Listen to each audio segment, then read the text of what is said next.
Hello, this is Ashutosh Varshney speaking to you from Cambridge, Massachusetts. And I'd like to discuss my new column for ThePrint. The topic is Pakistan's partial resurgence on the world stage. Now, unquestionably clear, actually, after being isolated or relatively isolated internationally for 2.5 decades, when China was its sole crucial, important, powerful friend, Pakistan has entered a new path of revival.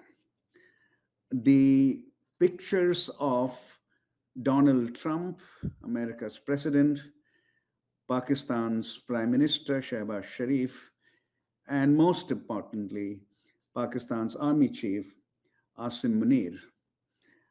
Asim Munir, Shehbaz Sharif, Donald Trump in the White House. That picture has been streamed across international television screens, and especially South Asian television screens and social media. And that was the third meeting of Pakistan's Army Chief with America's president over the last 2 or 3 months. Another international fillip has been provided by the Saudi Arabia Pakistan Defense Pact, which has also made international headlines. Pakistan, therefore, is likely to enjoy closeness with the United States, China, and Saudi Arabia all at the same time. This is dramatically different from how Pakistan was treated over the last 2.5 decades. It was widely viewed as one of the prime sponsors of terrorism in the world, cross border terrorism. So there are two questions here. Why has this turn taken place, and what are the implications of this turn for India-Pakistan relations? Let me first clearly state what the resurgence, what Pakistan's revival is not about.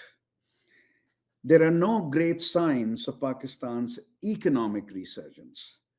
In the 1960s and 1980s, it was often said, and I heard it so many times, especially in the 1980s, that Pakistan's economy was ahead of India. Pakistan, as we know, started in 1947 with a much lower economic level. But by 1990, the per capita incomes of Pakistan and India had become roughly similar. By December 2024, by the end of last year, however, India's per capita income had become twice as large compared to Pakistan's. And in 1991, India's GDP, before the reforms began in India, India's GDP was nearly 6 times larger. And now looking back, you can say only 6 times larger. And by the end of 2024, India's GDP had become 10 times larger than that of Pakistan. Since 1993, India's economic growth rate has been consistently higher. That's more than 3 decades, with the exception of 2 years, 2000 and 2020. And since at least 2019, if not earlier, Pakistan's economic distress has been so acute that facing the risk of default, it has been basically bailed out by the International Monetary Fund's assistance. So the revival is partial, it is not economic. The resurgence has happened in the strategic and political realms, to which I turn now. Let's begin with the strategic resurgence. During the Cold War, Pakistan was an alliance partner of the US. But with the collapse of the Soviet Union and the end of the Cold War, United States lost interest in Pakistan and moved increasingly closer to India. And by 2001, 2002, a bipartisan consensus had emerged in Washington. Both Democratic and Republican administrations cultivated India partly to counter China, and the salience of the Pakistan relationship or US Pakistan relationship quite dramatically declined and kept declining. Donald Trump is breaking away from this bipartisan consensus, and India today has clearly a troubled relationship with the US. Think of three signs of this problem. First of all, India has been slapped with a very high tariff rate, among the highest in the world, along with Brazil. Second, when Kargil war took place in 1999, the US intervened more or less on India's behalf and literally forced Pakistan to end that war. And what happened in May this year? The US did intervene, but it took a neutral position, not one supporting India. And look at the third sign of the emerging problems for India. Um, Pakistan's tariff rate vis a vis America is among the lowest in Asia, and the US under Trump is also exploring a larger economic relationship with Pakistan based on cryptocurrency and rare earths, which perhaps exist in large quantities in Balochistan and maybe Khyber Pakhtunkhwa. So even an economically unresilient Pakistan has its uses for America today.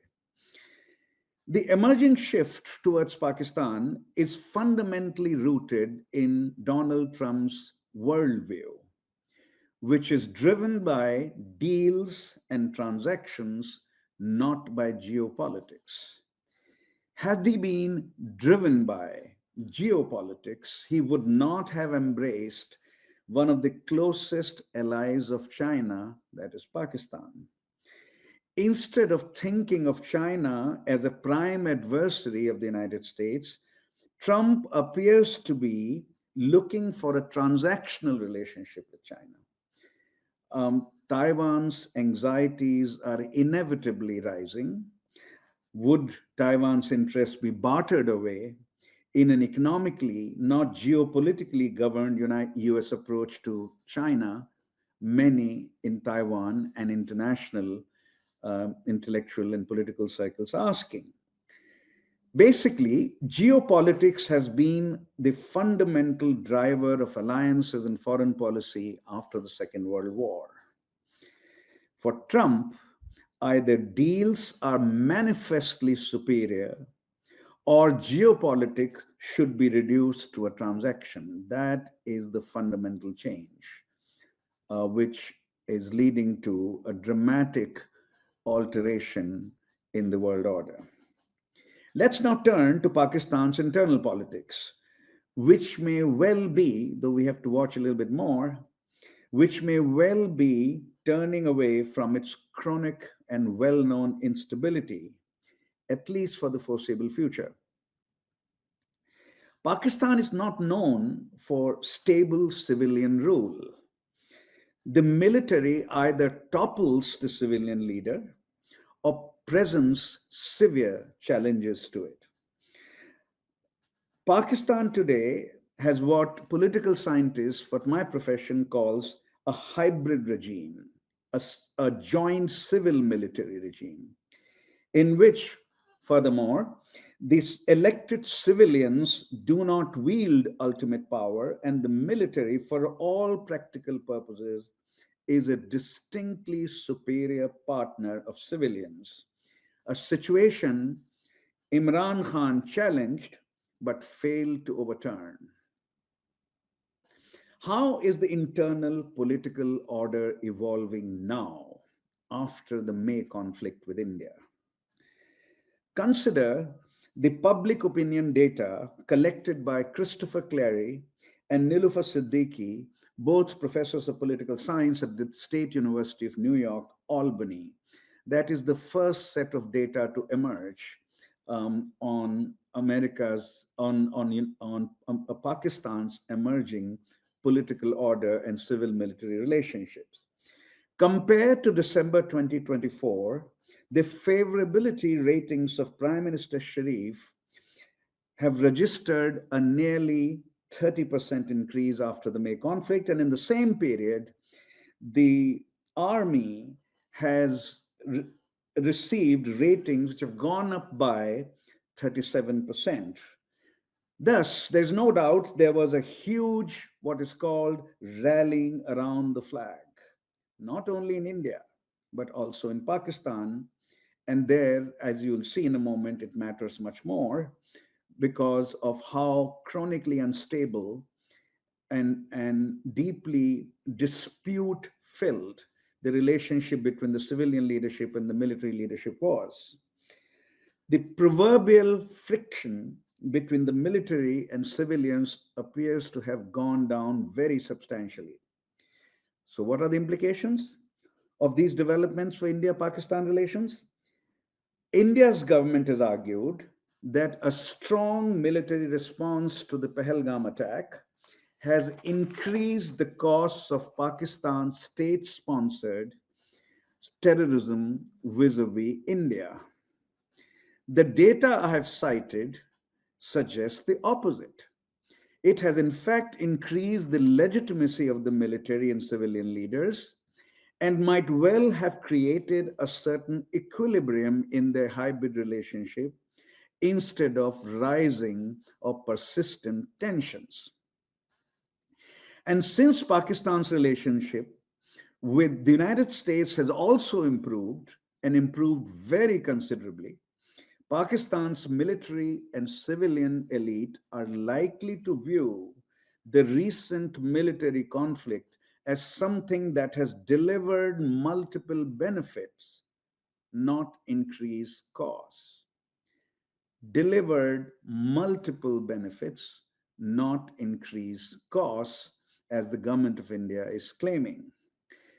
Would this not embolden Pakistani state, both its military and civilian segments, and the state's militant allies, the so-called non-state allies, the terrorists and their camps in Pakistan? It is not hard to imagine the answer to this question. Not at all. One should expect that conflict with Pakistan will increase, not go down. The recent conflict, after all, has delivered multiple benefits to Pakistani elite. That's it for now.